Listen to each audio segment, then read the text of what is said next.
ಹೋರಿ ತಿವಿತದಿಂದ ಮಾಜಿ ಶಾಸಕ ಪಾರಾದ ಘಟನೆ ಶಿಕಾರಿಪುರ ತಾಲೂಕಿನಲ್ಲಿ ನಡೆದಿದೆ.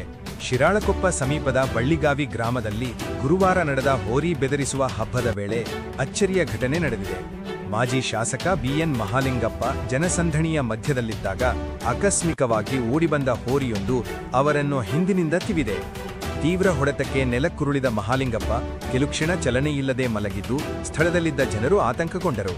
ಆದರೆ ಅದೃಷ್ಟವಶಾತ್ ಹೋರಿ ಮತ್ತೆ ಹಿಂಬಾಲಿಸದೆ ಹಿಂದಕ್ಕೆ ಸರಿದಿದ್ದರಿಂದ ದೊಡ್ಡ ಅನಾಹುತ ತಪ್ಪಿದೆ.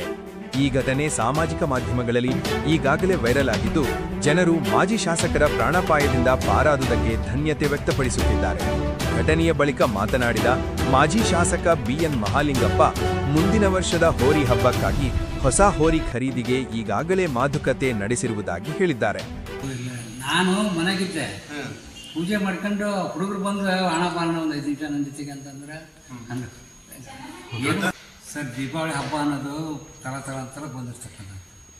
ಬಂದಿರ್ತಕ್ಕಂಥ ಸಂದರ್ಭದಲ್ಲಿ ಹಳ್ಳಿ ಜನಕ್ಕೆ ಇದೊಂದು ಉತ್ಸಾಹ ಕೊಡೋದಕ್ಕೆ, ಆ ಹಳ್ಳಿ ರೈತರೆಲ್ಲ ಒಟ್ಟಾಗಿ ಮಾಡೋದಕ್ಕೆ ಇದೊಂದು ವಿಶೇಷವಾದಂಥ ಹಬ್ಬ. ಇಂಥ ಹಬ್ಬದಲ್ಲಿ ಸಣ್ಣ ಪುಟ್ಟ ಗಾಯಗಳು ಆಗ್ತಿರ್ತಕ್ಕಂಥ ಮಾಮೂಲ. ಅದಕ್ಕೋಸ್ಕರ ನಾವು ಹೆಲ್ಪ್ ಕೊಡ್ತಿರ್ತಲ್ಲ, ಇದು ಸಾಮಾನ್ಯ, ಇದಕ್ಕೇನು ಇದು ಮಾಡೋದಕ್ಕಾಗೋದಿಲ್ಲ. ಅದಕ್ಕೋಸ್ಕರ ಬೇರೆ ಮೇಲೆ ಹೊಣ ಬರ್ಸೋದು ತಪ್ಪೆ ಆಗಿರೋದ್ರಿಂದ ಇದನ್ನ ಇನ್ನೂ ಸರಿಯಾದ ರೀತಿಯಲ್ಲಿ ಮಾಡಬೇಕು ಅಂತಕ್ಕಂಥ ದೃಷ್ಟಿಯಿಂದ ವ್ಯಕ್ತ ಮಾಡಿದ್ದೀವಿ.